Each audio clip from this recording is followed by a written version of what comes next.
Саламатсыңарбы, урматтуу кичинекей бөбөктөр. Силер мактанчак түлкү аттуу кыргыз эл жомогун тыңдай аласыңар. Бир жолу куу түлкү көлдүн жээгинде жойлоп жүрүп, татынакай чапан таап алды. Ал чапанды кийип көрсө, өзүнө эң эле чак экен. Аны кийгенден кийин көлдү жакалап жайкалып басып жүрмөк болду. Ошондо астынан карышкыр чыга калды. "Саламатсыңбы, досум?" деди карышкыр. "Саламатпы, Мако?"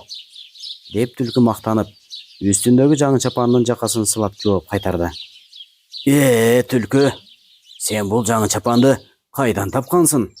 деп сурады карышкыр. Өзүм эле тигип кийдим, көк жолбун," деди түлкү. Эмесе мага деле тигип берсең болот экен. Ошол кызматың үчүн мен сага 40 тармал козуну айдап келип берейин. Анын этин экөөлөп жеп, анан кара көрпөлөрдөн мага татынакай тон тигип бер, деп карышкыр жалына баштады. Болуптур. Ошол 40 кара козуну айдап келгениң, козунун этине жакшылап тоюп, анан мен сага татынакай тон тигип берейин.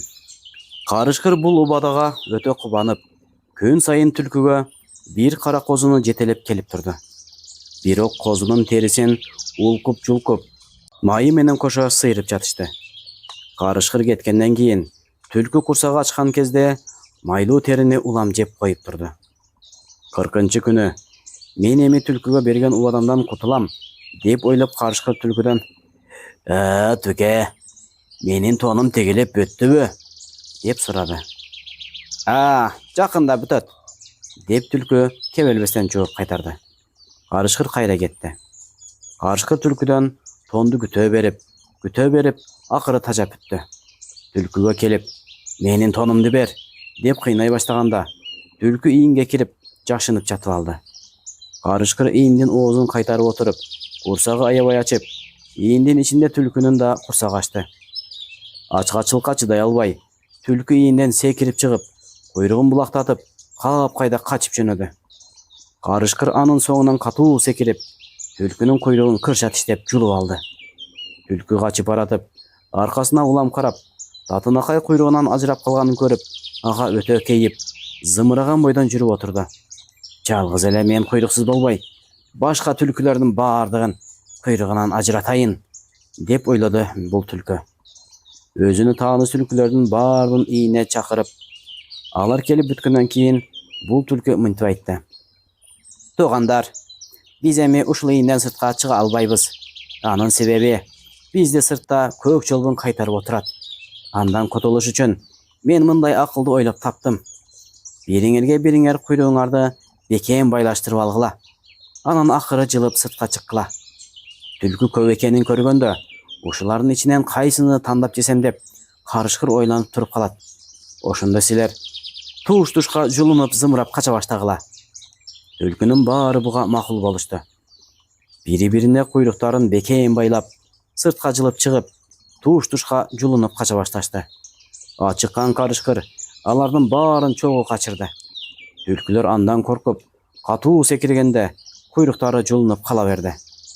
Бул ийинди ээлеген куу түлкү ийинден чыкпай, акырын гана тумшугун созуп, берки түлкүлөрдүн куйруктары жулунуп калганын көргөндө, ичинен кымыңдап, анан каткырып күлүп да жиберди.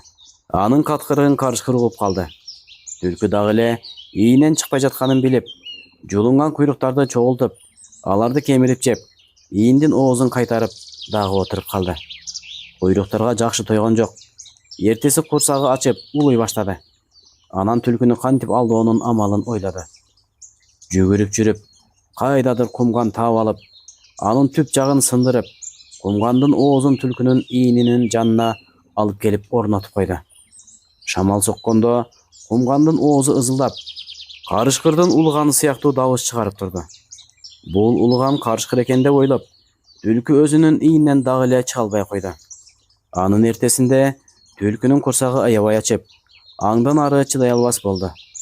Ошондуктан сыртка акырын жылып караса, карышкырдан дайын жок.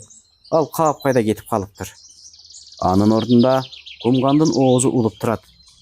Түлкүнүн ачуусу келип, кумгандын оозун жазаламакчы болуп, аны башына илип алып, сууга таштап жибериш үчүн жүгүрүп барды. Сууга бата эле жетип, кумгандын оозун таштайм деп, башын улам силкип, эч түшүрө албай койду. Түлкүнүн ого бетер ачуусу келип, өз башын сууга тыкканда, жээкен тайгаланып кетип, терең суунун ичине чөгүп өлүптүр. Урматтуу достор, ушуну менен кезектеги берүүбүз соңуна келип жетти. Уктурууну даярдаган Абдырахман Абдибалиев. Саламатта калгыла, кичинекей достор.